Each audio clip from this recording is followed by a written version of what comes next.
योगिनामपि सर्वेषां मद्गतेन अंतरात्मना श्रद्धावान् भजते यो मां समे युक्ततमो मतः. கண்ணன் கீதையில் 6வது அத்தியாயத்தினுடைய கடைசியில் இந்த ஸ்லோகத்தை அருளி செய்கிறார். பல யோகங்களை பற்றி விளக்கி கொண்டு வந்தார். கர்மயோகம், ஞான யோகம் ஆகியவையெல்லாம் விளக்கி முடிக்கப்பட்டன. அதோடு நிறுத்தாத கண்ணன் கீழே நான் சொல்லி வந்த யோகிகள் அனைவரை காட்டிலும் பக்தி யோகி அவனிடத்தில் தான் எனக்கு பிரியம் அதிகம். ஆறு பக்தியில் நிலை நிற்கிறானோ, என்னிடத்திலேயே நெஞ்சு செலுத்தி இருக்கிறானோ, அவனைத்தான் எனக்கு மிகவும் பிடிக்கும் என்று கூறுகிறார். கர்மயோகம், ஞான யோகம் சிறந்தவை. ஆனால் அவையெல்லாம் பக்தி யோகத்துக்கு உறுதுணையாக நின்றால்தான் சிறந்தவை. நேரே கர்ம ஞான யோகத்தால் பெருமானை அடைந்துவிட முடியாது. ஆத்ம சாட்சா்காரம் பெறலாம். அதன் மூலம்தான் பரமாத்மாவை தெரிந்து கொள்ள வேண்டும். கீழ்ப்படிகள் கர்மயோகமும் ஞான யோகமும், மேல்படி உயர்ந்தபடி பக்தி யோகம். அதைத்தான் கண்ணன் 6வது அத்தியாயத்தினுடைய இறுதியில் கூறுகிறார். என்னிடத்தில் நெஞ்சு வைத்து பக்தி செய்பவன் எனக்கு பிடித்தமானவன். அதைத்தான் யோகம் யோகம்னு கண்ணன் கொண்டாடுகிறார். யோகம்னு சொன்னாலே கூடியிருத்தல் என்கிற பொருளும் வரும். பக்தியோடு கூடியிருத்தல் அல்லது மார்க்கம்ங்கிற பொருள் வரும். பக்தியை மார்க்கமாக கொள்ளுதல். இந்த யோக சப்தத்தை கொண்டுதான் பலவிடங்களிலும் யோக ஆஞ்சநேய சுவாமி எழுந்துருளி உள்ளார். யோகாஞ்சேயராய் சோழசிம்மபுரம் ஷோளிங்கர் என்னும் பெரிய மலையில் 1300 படிகள் தாண்டி யோக ஆஞ்சநேய சுவாமி எழுந்துருளி உள்ளார். இப்படி ஆங்காங்கு யோகாஞ்சநேயர் தரிசனம் கொடுக்கிறார். இன்று நாம் அதே யோக ஆஞ்சநேய சுவாமி ஆச்சரியமான பெரிய திருக்கோலத்தோட பெரிய திருமேனியோட கூட சென்னை பட்டணத்தின் நடுவிலேயே தரிசிக்க போகிறோம். நுங்கம்பாக்கம் ரயிலடி, மேத்தா நகர், அங்கிருந்து சுமார் 2 நிமிட நேரம் நடக்க வேணும். மேத்தா நகர் பேருந்து நிலையத்திலிருந்து அருகிலே ஔவையார் தெரு, அதனுடைய கோடியில் இருக்கும் யோக ஆஞ்சநேய சுவாமி சந்நிதி. இது ஏற்கனவே பஜனை மட்டமாக திகழ்ந்தது. 1972 இங்கே பெருமானுடைய திருவுருவ படங்களோடு பஜனை மட்டம் தொடங்கிற்று. பட்டாபிஷேக ராமருடைய திருவுருவ படம், ஆலிலை கண்ணனுடைய படம், அலர்மேல் மங்க தாயாரோடு கூடின வெங்கடேச பெருமானுடைய திருவுருவம், பகவத் ராமானுஜருடைய திருவுருவ படம், இவற்றையெல்லாம் கொண்டுதான் தொடங்கினர். பின்னால் 1980 இத்திருக்கோயிலை ஸ்தாபிக்க வேணும் என்று பெருமுயற்சி செய்யப்பட்டது. ஆனால் அப்போதும் அது நிறைவேறவில்லை. இறுதியாய் 2008-9 ஆண்டுகளில் தான் இப்போது இந்த ஆஞ்சநேய சுவாமி எழுந்தருளி இருக்கும்படி ஆச்சரியமா ஸ்தாபிக்கப்பட்டார். கும்பாபிஷேகம், குடமுழுக்கு, அதாவது சம்பிரோக்ஷணம் நடைபெற்றது. கோயிலில் போய் ஆஞ்சநேயரை தரிசிப்போம். முதலில் கோயில் வாசல், முன்மண்டபம். முன்மண்டபத்தில் உள்ளே நுழைந்தோமானால் ஆங்காங்கு பல திருவுருவங்கள். இதோ நரசிம்ம சுவாமி உள்ளார். அதே போல ஹயக்ரீவ பெருமானும் உள்ளார். கோபமான திருக்கோலத்தோட அடியார்களுக்கு யார் விரோதிகள் வந்தாலும் அழிக்கும் நரசிம்மர். வித்தைகளையெல்லாம் போதிக்கும், வேதத்தையே மீட்டு போதிக்கும் ஹயக்ரீவ பெருமான். இவர்களை தரிசித்துக் கொள்கிறோம். இன்று உள்ளே சென்று யோக ஆஞ்சநேயரை சேவித்து விடுவோம். அலங்கார திருக்கோலத்தோட சேவிப்போம். நாளை சந்திக்கும் போது இவருடைய அலங்காரத்தை களைந்து ஆச்சரியமான திருமஞ்சனம் நடந்தது. அதில் பங்கு கொள்வோம். இதோ அமர்ந்த திருக்கோலத்தோட யோகாஞ்சநேயர் தரிசனம் கொடுக்கிறார். நீண்ட கிரீடம் சாத்தி கொண்டிருக்கிறார். அதில் சீதாராமர்கள் எழுந்தொழி உள்ளனர். ஆனால் இப்ப அலங்காரம் பண்ணிட்டபடியாலே அனைத்தும் ராஜா வேஷத்தோட உள்ளார். ஒரு அரசனை போன்ற அலங்காரம் இல்லையே. இவர் தாசனாயித்தே. எப்போது அரசனானார்? தாசர்களுக்கு அரசன், தொண்டர்களுக்கு அரசன். இதை பற்றி பெரியார்கள் ஆழ்வார்கள் எல்லாம் பாடி உள்ளார்கள். நான் ராஜாவா இருக்கணும், குலசேகர பெருமாள் அரசன். ஆனால் அப்படி இருப்பது அவருக்கு பிடித்தமில்லை. தொண்டர்களுக்கு அரசனாக இருக்க வேண்டும். நமக்கு மற்ற அரசு பட்டம் வேண்டாம்.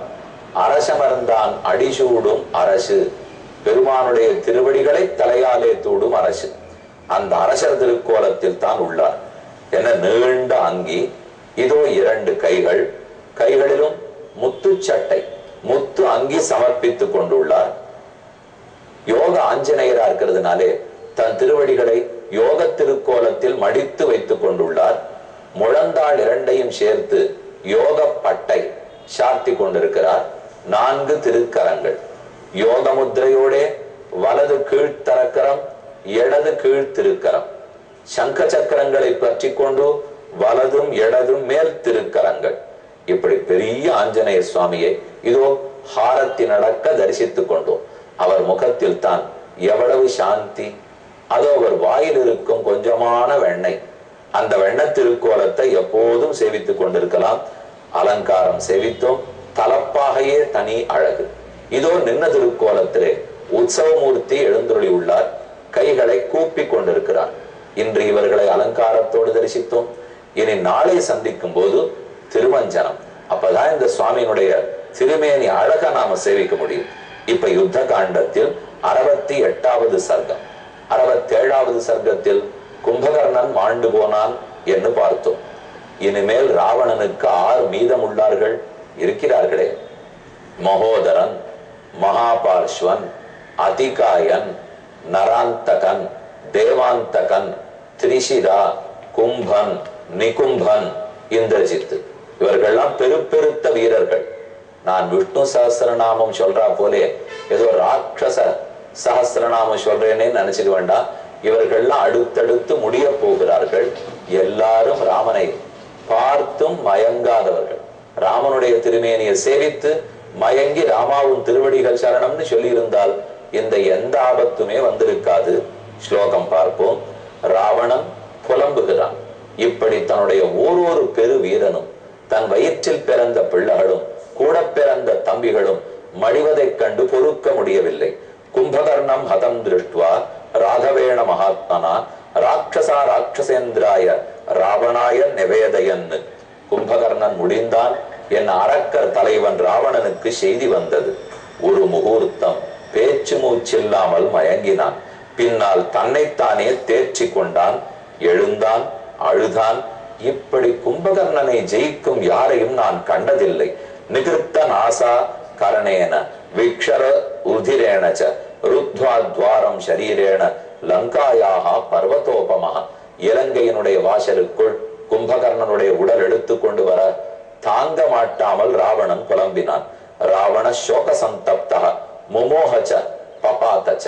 மோகித்தான், கீழே விழுந்தான். இனி புலம்ப தொடங்குகிறான். பிதிருவ்யன் நிகதம் ஸ்ருத்வா தேவாந்தக நராந்தக.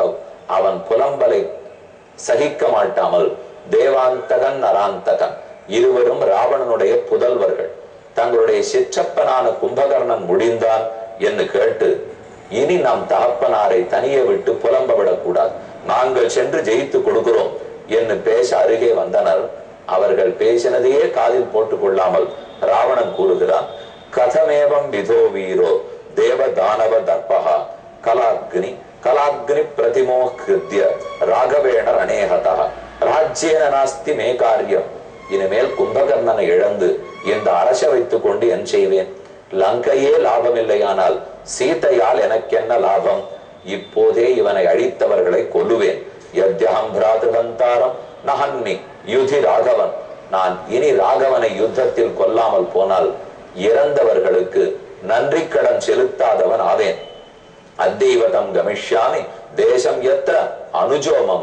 என்னுடைய தம்பிமார்கள் எந்த தேசத்தை அடைந்தனரோ அதே லோகத்துக்கு ராமனையும் அனுப்பி வைக்கிறேன். விபீஷணன் சொன்னது உண்மையாகிவிடும் போல் இருக்கிறதே, அவன்தான் ராட்சச குலம் அழியும், உன் மகன்களும் தம்பிகளும் மடிவார்கள் என்றான்.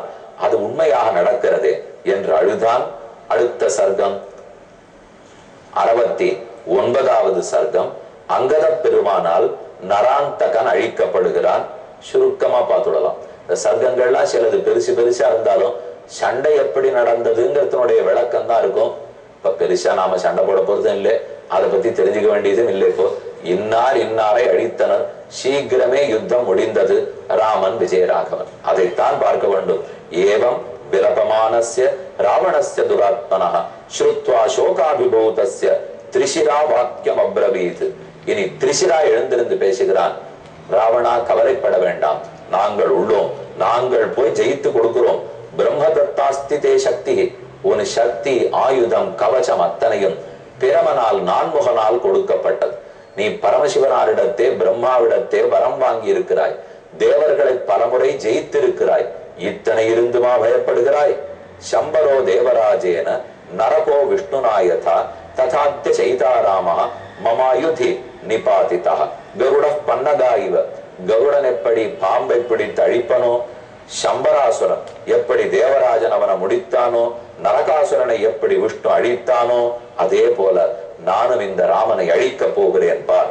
ஸ்ருத்வா திரிசிரசோ வாக்கியம் தேவாந்தக நராந்தகௌ அதிகாயஸ்ச தேஜஸ்வி. வள்ள ராவனுடைய பிள்ளைகள் அதிகாயன், தேவாந்தகன், நராந்தகன், இவர்கள் மூவரும் திரிசிராவோட புறப்படுகின்றனர். உடனே ராவணன் 2 பேரை துணைக்கு அனுப்புகிறான். யுத்தோன்மத்தஞ்ச மத்தஞ்ச பிராதரௌச்சாபி ராவணஹா. யுத்தோன்மத்தன், மத்தன், இவா 2 பேரும் ராவணனுடைய உடன் பிறந்தவர்கள்.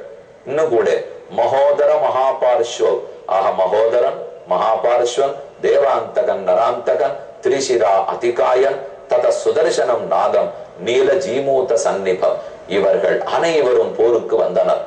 ஒருத்தொருத்தன் உலக்கை எடுத்துக்கொண்டான், ஒருத்தர் பட்டம் ஆயுதம் நீண்ட கத்தியை பிடித்துக் கொண்டார், மற்றொருத்தர் உழல்தடி ஏந்தி கொண்டார். அவர்கள் வந்ததை கண்ட குரங்குகள் நடுங்கினர். கிரகித்வா பிராசமுல்காபம் விரராஜ நராந்தகா தேவாந்தக சமாதாய பரிகம் ஹேமபூஷணம்.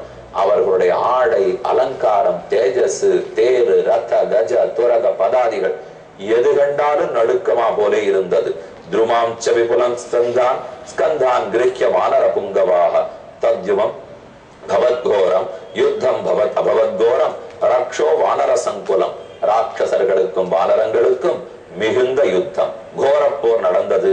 அப்போது நராந்தகன் ச வானரான் சப்த சதானி, தன் ஓர் அடியால் குரங்குகள் 700 பேரை கொன்றான். 700 பேர் அழிய திருஷ்டோவாச்ச மகாதேஜாக சுக்ரீவோ வானராதிபா. உடனே சுக்ரீவன் பார்த்தவன், இப்படியே போனால் குரங்கு கூட்டம் சீக்கிரம் அழிந்துவிடும். ஏ அங்கதனே, போ, நீ போய் அவனை உடனடியாக அழித்து வா. அங்கதன் வந்தார். வந்த வேகத்தில் ஓங்கி முட்டியால் நராந்தகன் அடித்தான். நிலை குலைந்தான் அங்கதன். தன்னை சமாதானப்படுத்தி கொண்டு எழுந்திருந்து வந்து பெரும் சரீரத்தாலே முட்டியாலே குதிரை அடிக்க குதிரை மடிந்தது. நிபாதயாமாச ததா மகாத்மா நராந்தகஸ்யோரசி வாலிபுத்ரா. வந்தவன் தன் முட்டியால் நராந்தகனுடைய மார்பில் ஓங்கி குத்துவிட அவன் ரத்தம் கக்கி முடிந்தான். நராந்தகோ பூமி தலே பபாத யதாச்சலோ வஜ்ர நிபாத பக்தினா. அதாங்கதா, ஒரு பெரும் வஜ்ரம் அசனி விழுந்தாலோ அல்லது மின்னல் வெட்டினாலோ எப்படியோ அப்படி முடிந்தான். ராம மனப்பிரகர்ஷணம் சுதுஷ்கரம் தம் கிருதவான் கி விக்ரமம் விசிஸ்மயே சோப்யத பீமகர்மா புனச்ச யுத்தே ச பபூவ ஹர்ஷிதா. இந்த செய்தி கேட்டு ராமன் மிக்க ஆனந்தப்பட்டான். இனி யார் முடிந்தார்கள் பார்ப்போம்.